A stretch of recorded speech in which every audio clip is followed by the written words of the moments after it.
Chris Santos. Walang doktor-doktor kayo sa gabing ito. Ang mga doktor kasi minsan pag walang magawa, nagsasayaw din yan. Habang nag-o-opera yan, minsan nagsasayaw-sayaw yan. Ay, sir, gawin niyo po iyan.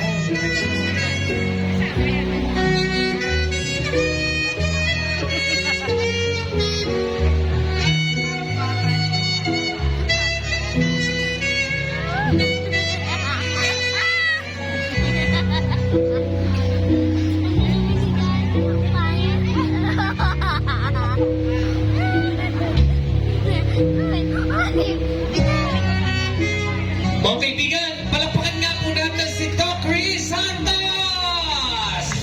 Kaya niyo na ako, sir!